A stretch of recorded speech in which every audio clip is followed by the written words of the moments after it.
The first time I didn't feel it, but this time I feel it, and I can't deny the fact that you like me. Right now, you like me.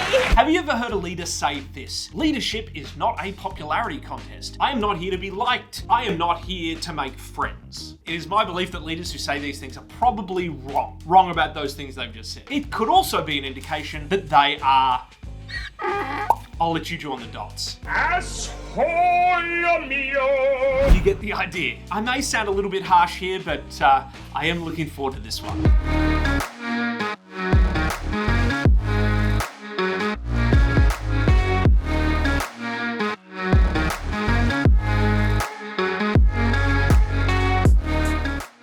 We're going to examine this in 3 parts. Is this really true? We're going to look at some data, the challenges with implementing these findings, and how you can implement them. Is it true that it doesn't matter if people like you as a leader? Maybe. Let's look at some analysis published in the Harvard Business Review by the management consulting firm Zinger and Folkman. At the time of their article, they had administered feedback assessments on 51,836 leaders. That is 360-degree feedback about these leaders from others in the organization. Just in context, that's a big cohort. They then analyzed the results of these feedback surveys. One thing they did was rank these 51,836 leaders in terms of perceived overall effectiveness. Thus, the top quartile of perceived effectiveness was a group of 12,959 men and women. As we were reading their data, we started to wonder what qualities or behaviors are going to be most or least associated with perceived overall effectiveness. One dimension they measured and ranked was likability, which shouldn't be a surprise given the title of this video. Thus, those low in likability, the bottom quartile, was a group of 12,959 people. Here's my question. How many people in this low in likability group were simultaneously in the high effectiveness group? Have a guess. Seriously, have a guess. How many low in likability were seen as effective? In other words, how many of those 12,959 people perceived as effective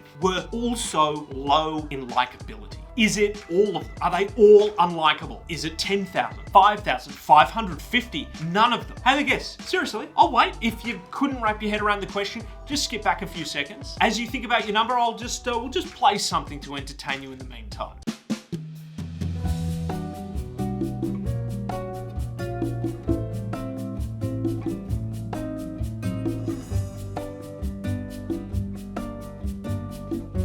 Here's the answer, and it's rather shocking. Of the 12,959 people seen as low in likability, the number who were perceived as effective leaders was 27. Oh, that's it. 27 out of 12,959. That is 0.2%. You might be thinking, what? Is that number lower than the number you guessed? That is only 0.2 of 1% of the overall cohort. This is suggesting if you want to be perceived as a really effective leader but people don't like you, good luck. You will be achieving a very rare feat. Now, this is only one data source, but to us, this is unsurprising. We have worked with thousands of leaders over the past decade plus, and it rings true for us. It also rings true with much of the psychology literature. If this is true, a few challenges immediately arise. Challenge number 1. Many leaders are oblivious to how they are perceived and how people are talking about them in corridor conversations. And they're also oblivious to how this perception affects others' engagement, loyalty, and willingness to give their best to the organization. This is challenge number 2. Many leaders believe that there is a necessary trade-off. An executive we work with who was in resistance to this idea said, "I was taught that if you have to choose between being liked and being respected, choose being respected." Shout out to Peter, you know who you are. I don't really disagree with this. If you had to choose, you probably would choose being respected. But do you have to choose? Ideally, you are respected and liked. But nevertheless, it is a tricky balance. Challenge number 3. Wanting to be liked can induce a leader to become cloying and a bit needy. This may also render you unable to do the more difficult aspects of leadership, namely making difficult decisions which may negatively impact other human beings and having difficult conversations. So what do?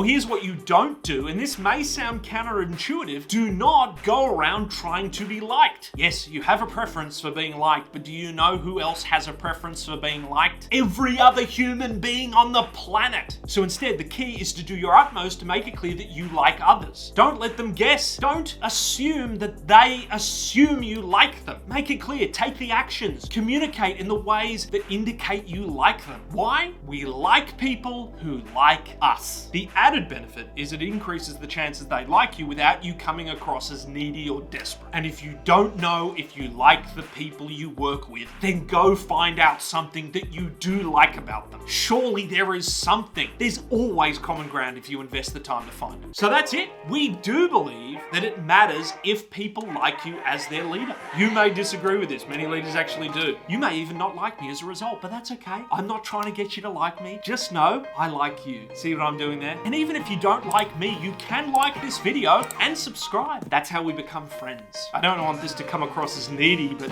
please like the video.